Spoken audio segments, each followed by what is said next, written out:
What would happen if a nuke exploded in space? On the surface of the planet, vivid auroras of light would be seen for thousands of miles within minutes of the blast, because the charged particles from the blast would immediately begin interacting with Earth's magnetic field. The image of a mushroom cloud is one of the most recognizable sights in the world, and one of the most terrifying. Although many of our nuclear threats have lessened in the past few decades, there was a time in the 20th century when the fascination and fear of nukes made everyone around the world do some rather crazy things. Nuclear nations around the world, primarily Russia and the US, tested nuclear weapons underwater, in mountains, in the atmosphere, and even in space. We can probably imagine what most of those explosions would look like, and what the repercussions would be. But what about that final one? What would happen if a nuclear bomb went off in space? In the most dramatic stages of the Cold War, Russia and the United States were testing nuclear bombs left and right.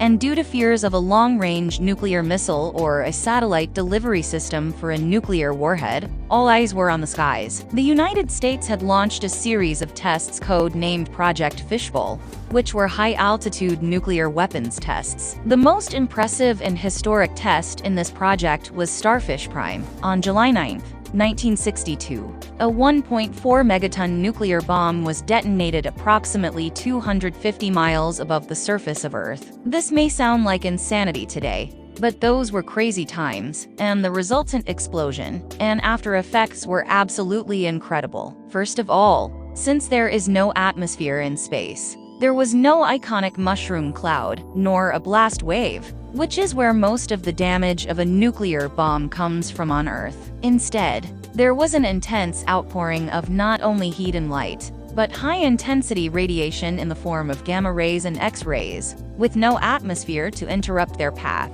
Visually, the blast was roughly spherical, and the wave of radiation and light expanded to light up the sky. On the surface of the planet, vivid auroras of light would be seen for thousands of miles within minutes of the blast, because the charged particles from the blast would immediately begin interacting with Earth's magnetic field. Imagine the aurora borealis, more commonly known as the Northern Lights, except spread across thousands of kilometers above the Pacific Ocean. Those ribbons of light and charged particle streams would continue to be seen for hours or even days after the blast, depending on the size of the explosion. In a nuclear blast, there is also quite a bit of debris, which would burn up in the Earth's upper atmosphere, and heavy ions would also be absorbed by the atmospheric molecules of the planet. These extra radioactive molecules are actually useful in certain ways, to this day, but we'll explain in the next section. Perhaps even more worrying than the huge amount of radiation being dropped into Earth's atmosphere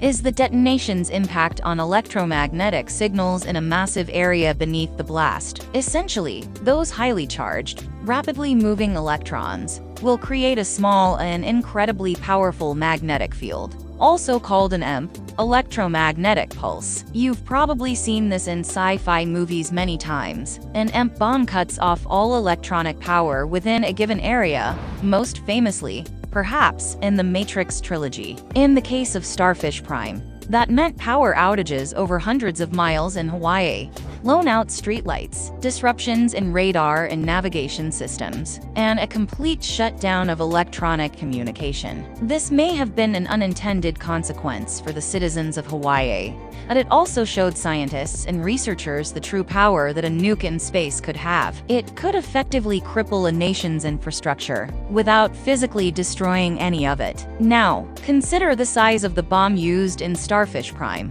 1.4 megatons. Some of the largest nuclear warheads ever created were 50 megaton hydrogen bombs, more than 35x more powerful. Imagine the auroras you'd be able to see if a bomb like that went off in space. And think of the widespread technological devastation from an EMP big enough to shut down Texas. Finally, regarding the long-term effects of a nuclear weapon detonating in space, that radioactive material falling into the atmosphere isn't going anywhere. In fact, it dissipates and spreads around the entire planet. Those extra molecules imparted by that nuclear blast can now be accurately measured as a means of dating things, such as trees, wine, and animals. While that may be one useful thing about nuclear testing in space, that certainly doesn't make the whole process any more sensible. There were only a handful of high-altitude nuclear detonation tests in the 1950s and 1960s, but in total, more than 2,000 nuclear detonations were conducted on Earth between 1945 and 1998.